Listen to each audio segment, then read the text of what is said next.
Good evening, folks. Welcome back to another video.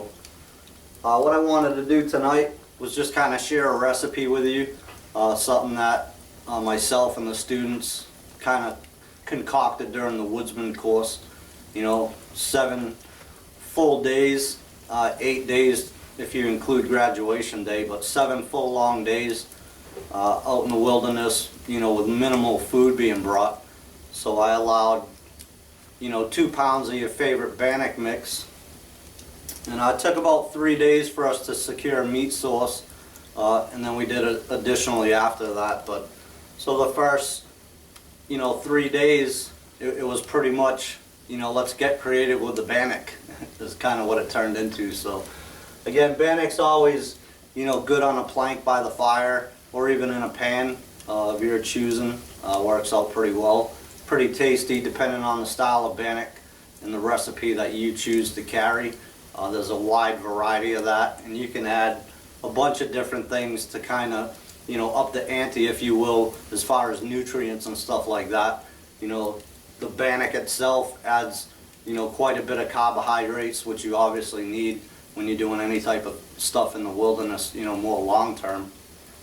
But you can add fruits, nuts, berries, even candy at that, like M&Ms, something like that, to give yourself, more protein and stuff like that. So again, we kind of got creative with the Bannock, so I figured what I'd do tonight was share one of our recipes with you guys, and you can let me know what you think. Stay tuned.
This time I blow like...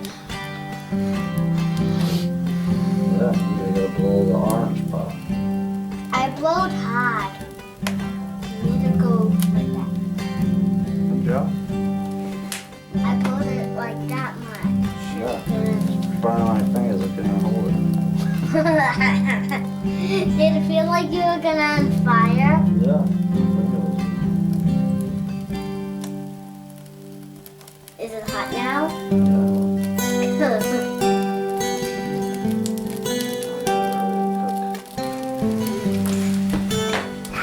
Where do I put this? Fire kit. Alright guys, so I just got a mixing bowl here. MSR Seagull cook pot that has water in it. Chicken flavored bouillon cubes. A cup of water.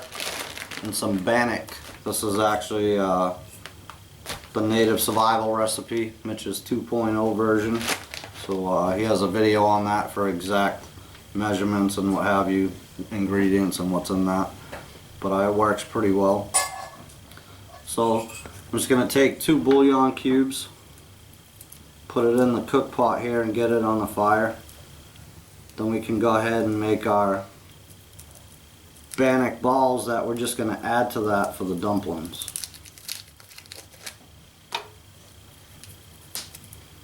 And like it says, 1 cube per 8 ounces of water. I think you can go to taste on that just the same with no issue. So we'll get this on the fire and we'll get back and mix up a couple Bannock balls for the dumplings.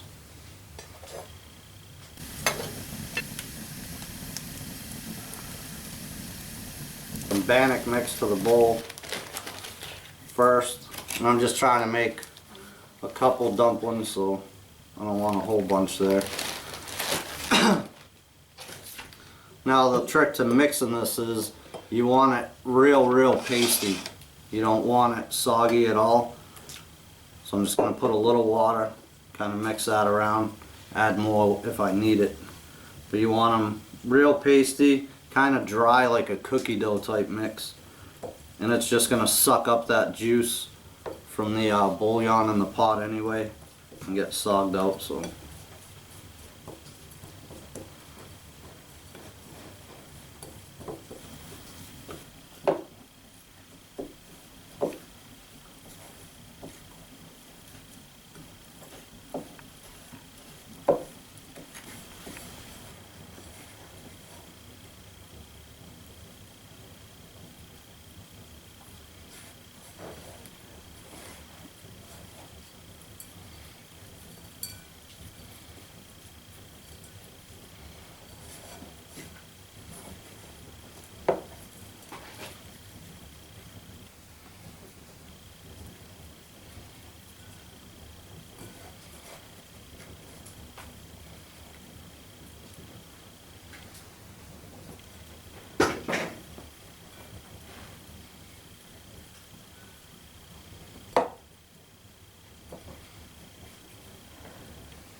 mix up the bouillon real quick.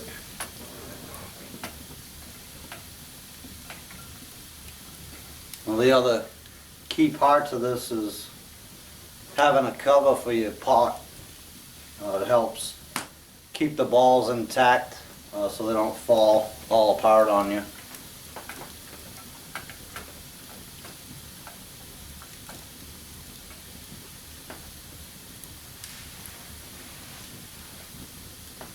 Just go ahead and drop them in. A little more Bannock mix wouldn't hurt. Again, add the cover is kind of key to help them cook a little bit better.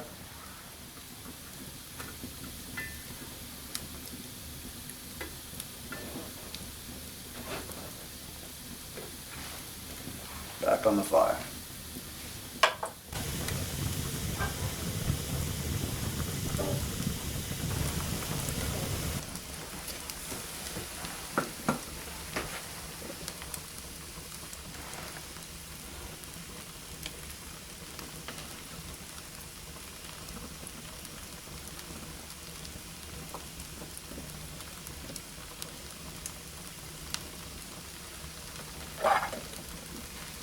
Still needs a little bit more.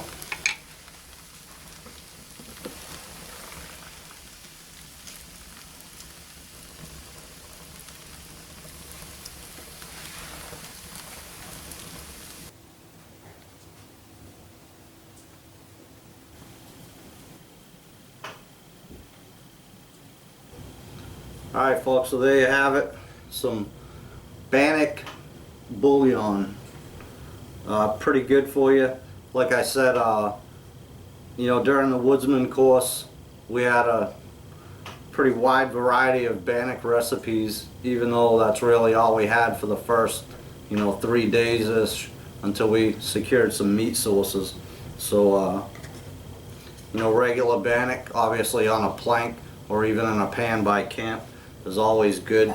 But if you go multiple days of that, eating nothing but that, you know, you kind of get creative. So this was one of the recipes that we enjoyed together during the Woodsman course, so I figured I'd share it with you guys. Oh, some of the dumplings fell apart a little bit here.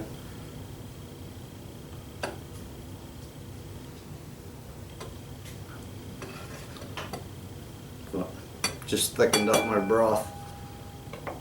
But anyway, you know, your favorite Bannock recipe would be good, you know, and sky's the limit when it comes to that. You know, you can put anything from fruits, nuts, you know, candy and things like that to make it a little more better, a little more palatable, if you will. Again, this is kind of just the plain style that I like from my buddy Mitch at Native Survival. We like to add, you know, fresh greens by way of, you know, pine buds and stuff like that when we're out together, so that kind of kicks it up a notch. But go ahead and have at one of these dumplings here. Might have could have cooked it just a touch longer.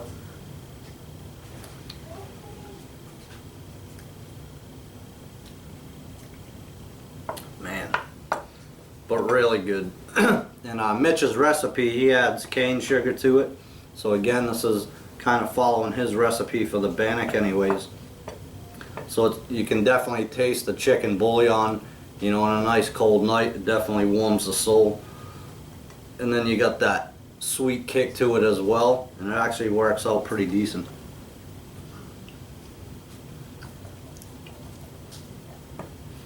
And also have you some carbohydrates, maybe some proteins depending on what you add to your Bannock, and then the nice broth with the bouillon really does a lot for you, you know, after a hard long day.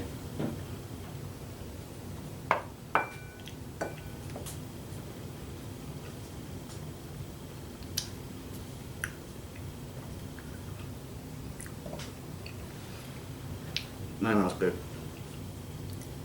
And you know, I cooked it over an open fire in my fireplace here. But you know, we did it at the campfire during the course, and you know, it's very easy to do at camp. So figured I'd share this one with you guys. I appreciate you joining me for this one. Hopefully you enjoyed it. Give it a try. It's actually really, really good. And until the next one, take care.